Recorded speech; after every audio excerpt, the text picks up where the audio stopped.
Welcome back to the Mac and T Show podcast. I am always one of your co-hosts, Brian Mackay and T Davis. And we are back for our third episode. And just to kind of go ahead and hit it real quick, the championship games for the men and the women.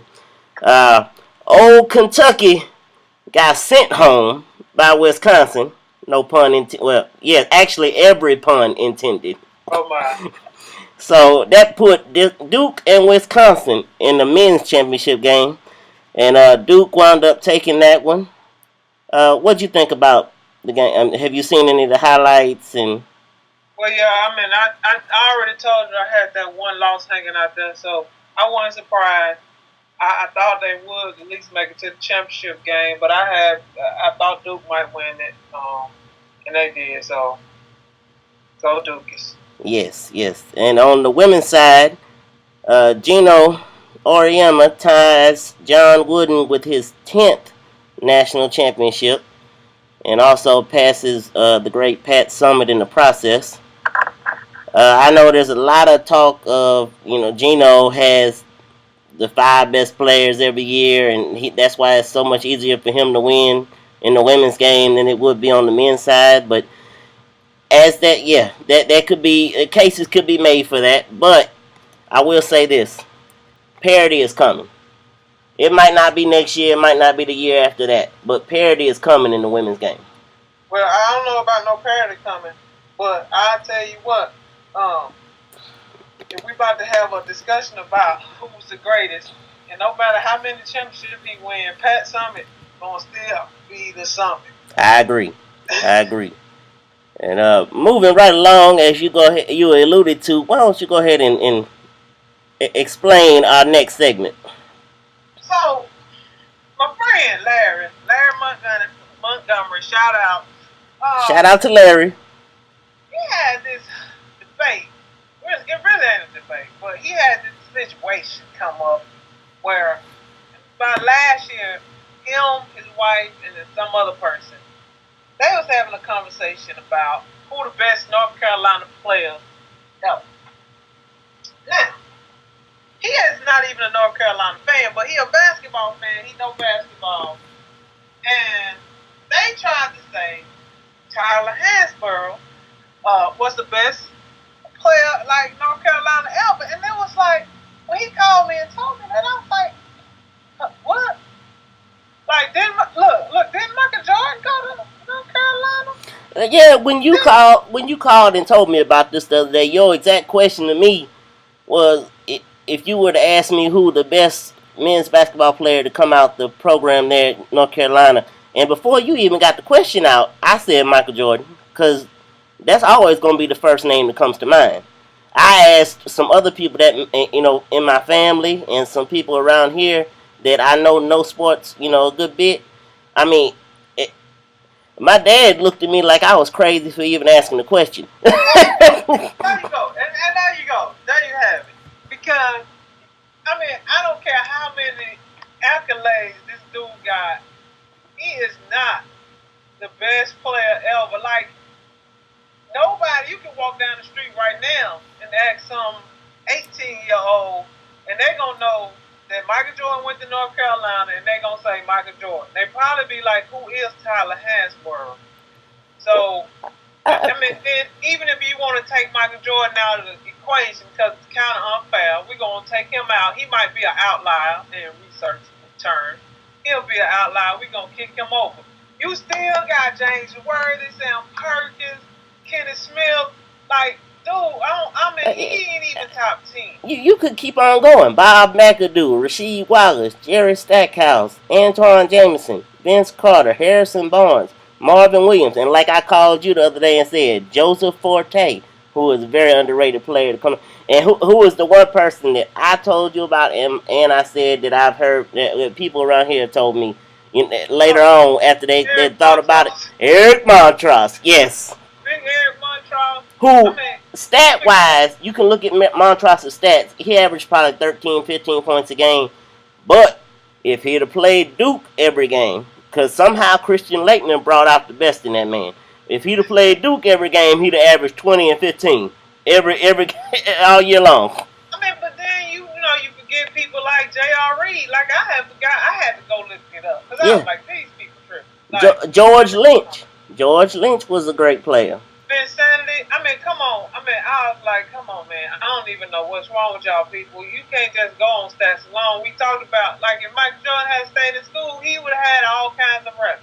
Right. I mean, and like I told you, you can make a case for he's one of the greatest, not greatest, one of the most accomplished college basketball players to play in the program. But that's by default because, like you say, if Michael would have stayed 4 years, Michael would have all those accolades. He'd have all those awards.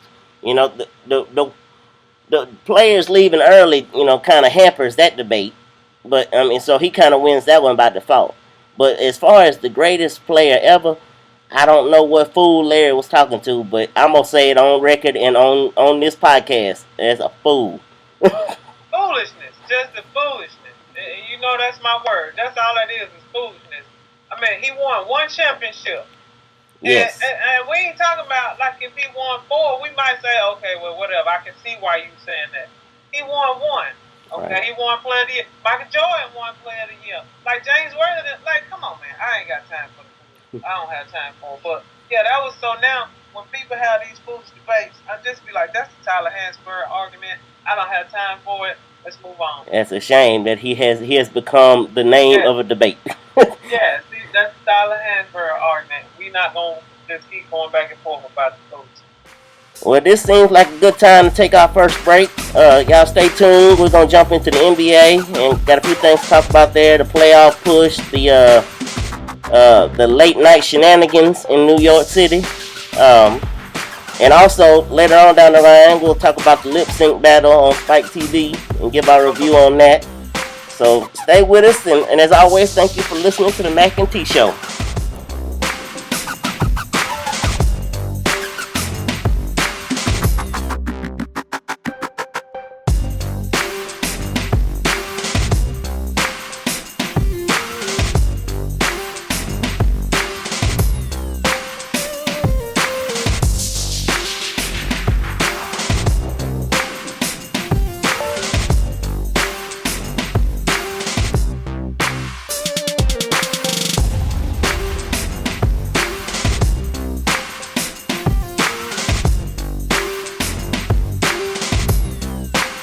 Welcome back to the Mac and T Show. Jumping right into it, the playoff push is on in the NBA in the Eastern Conference. You got the Boston Celtics having a good chance of, coming out of nowhere and moving into the 8th spot there. I mean, they're in a 3 or 4 team run for that spot, but they're right there in it. And hey, Boston was one of them teams left for dead, so that's big news. Well, let's just say this. Now, I know this ain't what we're talking about, but it just came to my mind. The NBA has got to change the way they do business. There is no way you should be under 500 and making the darn playoff when you got teams on the West that are above 500 that won't. I agree. Like, you should not be 36 and 42 and the 7 and the 8 seed. Right. Come on, man. Right. Y'all gotta find a way. If you're gonna be the best, it should be the best out of the whole league, not just you happen to be the best in your conference. Because otherwise, Cleveland's gonna start dominating the East, and then whoever come out of the West gonna have to fight and grit which the West always been dominant. Like, besides when Michael Jordan was in Chicago, with pretty much Chicago was dominating the East like that then. So let me just retract that. Yeah, they're going to have to restructure this playoff system. Oh, definitely. And it's same going in the Western Conference. You got the New Orleans Pelicans, who just moved into the 8th spot the other night, and they're still in a battle with the Thunder as the season's coming to the close. But Oklahoma City and New Orleans look like they're going to battle it out to the end. And also in the West, I said it last podcast, I put them in the grave, and I said the Spurs were dead, and I just didn't see them having a chance in making a run. And here in the last week, they have turned into, it's like they found the fountain of youth, like they do every year. So I don't want to say I told you so, but I told you cannot underestimate the heart of a champion. And like I said, he get them good rest. all it takes for them to get the wheels turning, and then next thing you know, that snowball starts coming down the hill. Not Kyrie. What is the boy name?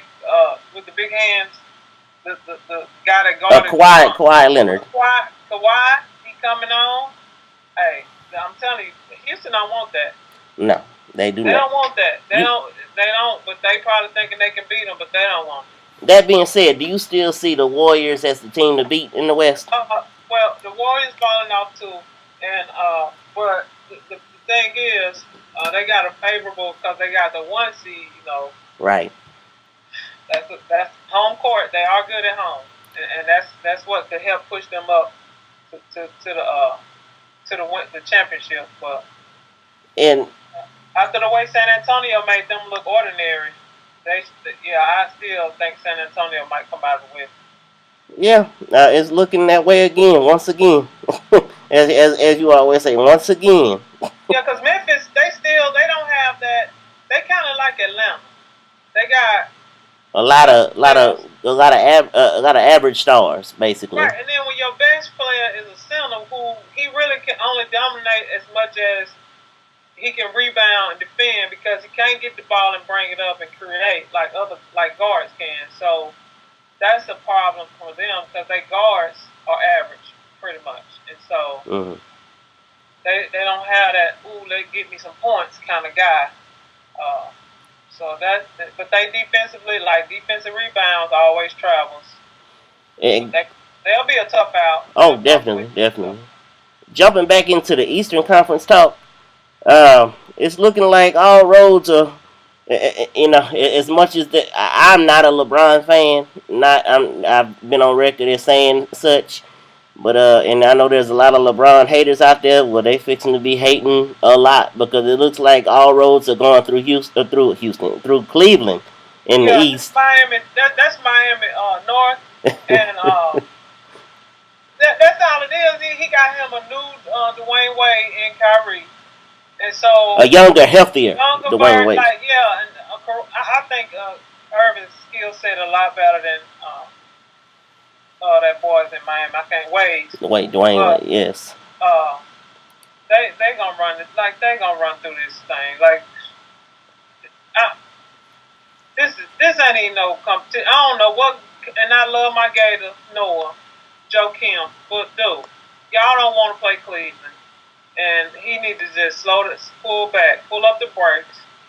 And I know them your boys. Oh yeah, you know my Bulls. You better call Joe Kim and tell him to chill out on that he want to play Cleveland. You know, from being a Gator fan, there ain't no hushing Joe Kim. Y'all better call him. I ain't gonna call him. Y'all better call him. Well, and the reason I feel like Cleveland just has just an open run to the top of the East is here just in the past week they had an altercation at a New York nightclub involving Chris Copeland of the Indiana Pacers, who is formerly of New York Knicks. Him and his girlfriend were stabbed in the altercation, and Thabo Sefolosha and Pedro Antic from the Atlanta Hawks were arrested. I'm sure they were officially charged, but I know it was something to do with not letting the authorities pretty much set up the crime scene. So, yeah, look at here. First of all, what are you doing out at 4 o'clock in the morning?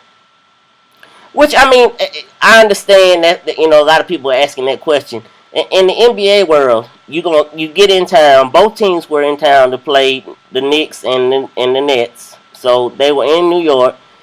You get in town that day. You have a shoot around early the next morning. And then the rest of the day, you are, napping and getting ready for the game that evening. So you have time to catch up on that sleep. But what are you doing out at 4 o'clock in the morning? But there's no need. There's no need for to either. Nothing good happening at 4 o'clock in the morning. You always say nothing good happened after 12. After 12 o'clock. Yes. Nothing good happened. And honestly, Sefolosha and Antics, them getting arrested for, basically disobeying authority and not letting them set up the crime scene, have they not seen what's been going on in the world here recently? Get a YouTube page. Don't mess with the authority figures, regardless of whether you agree, disagree with them. Don't mess. You don't mess with the police. I mean, it's none of their business though. This ain't even got nothing to do with you. This ain't your teammate. I don't even know what your problem is. They should find them for being ignorant. When you find somebody for being ignorant, there should be an ignorance clause in every contract. Yeah, they should find them for being ignorant, because that ain't your teammate. I don't even know what you should have to say about that. You got 2 people been stabbed. That should have been your red flag or your cue to go home. Yes, not definitely. to be trying to obstruct justice. I'm just saying. Right. Well, I think that's going to be our next break. Stay tuned, and we'll jump into the lip sync battle from Spike TV.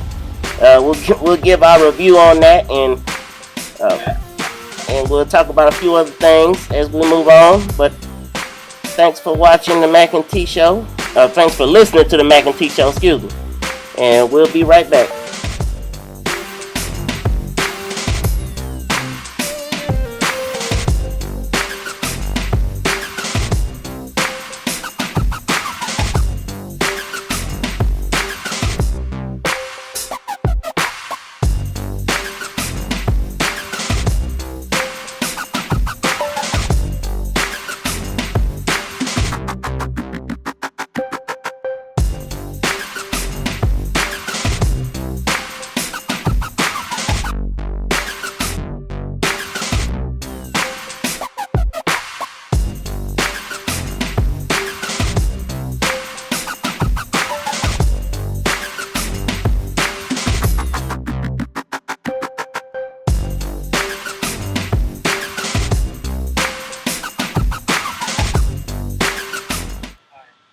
Alright, welcome back to the Mac and T Show. Lip sync battle, Spike TV.